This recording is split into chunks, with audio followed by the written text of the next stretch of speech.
വാക്കിലേ മഴത്തൂവലൊന്നു തരുമോ? എന്തുകൊണ്ട് അർജു അമ്മയ്ക്ക് ഡെഡിക്കേറ്റ് ചെയ്ത് സോങ് എടുക്കാന്ന് വിചാരിച്ചു? എനിക്ക് ഈ പാട്ട് എപ്പോൾ കേട്ടാലും എൻ്റെ അമ്മ എനിക്ക് മനസ്സിൽ വരും. അവനവന്റെ അമ്മയ്ക്ക് അവനൊന്ന് വന്ന് പാടിയാ മതി എന്നുള്ളൊരു ഒരു കാര്യം മാത്രമായിരുന്നു ഏറ്റവും കൂടുതൽ. മോന് ഒരു 9 മാസം വരെ പാടാൻ പറ്റാണ്ട് വോയിസ് പോയ ഒരു ഇൻസിഡന്റ് ഉണ്ടായി. അവിടുന്ന്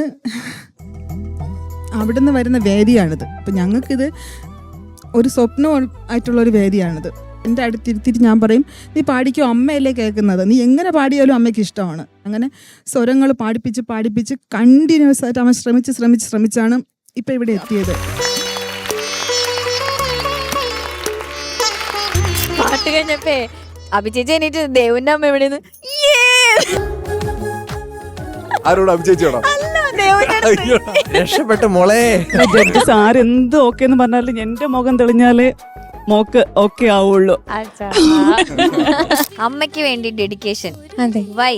നമ്മളിപ്പോൾ ഗുരുക്കന്മാർക്കും ടീച്ചേഴ്സിനും ഒക്കെ നമ്മൾ ദക്ഷിണ കൊടുക്കാറുണ്ടെങ്കിലും അച്ഛനും അമ്മയ്ക്ക് വേണ്ടി നമ്മളാരും എന്നല്ല ഒന്നും ചെയ്യാറില്ല. അപ്പം അതുകൊണ്ടാണ് ഞാൻ ഈ പാട്ട് അമ്മയ്ക്ക് വേണ്ടിയിട്ട് ഡെഡിക്കേറ്റ് ചെയ്യുന്നത്. Super, good good. ട്രാക്ക് മാറ്റി. അമ്മേ, സർഗ എങ്ങനെയാ പൊതുവെ ഇങ്ങനെ ഭയങ്കര സൈലന്റ് ആയിട്ട് ഇങ്ങനെയുള്ള ആളാണോ? ഇവിടെ കാണുന്ന സൈലന്റേ അല്ല, ഷാനിക്ക ഇവിടെ വരുമ്പോ മിണ്ടാപ്പൂച്ചയാ. വീട്ടില് ഭയങ്കര ശല്യം. വീട്ടിലെ ഹെൽപ്പൊക്കെ ചെയ്യോ അമ്മേനെ? പിന്നെ ഒരു ജോലി ചെയ്യത്തില്ല. എല്ലാവരും ഇതറിയാം.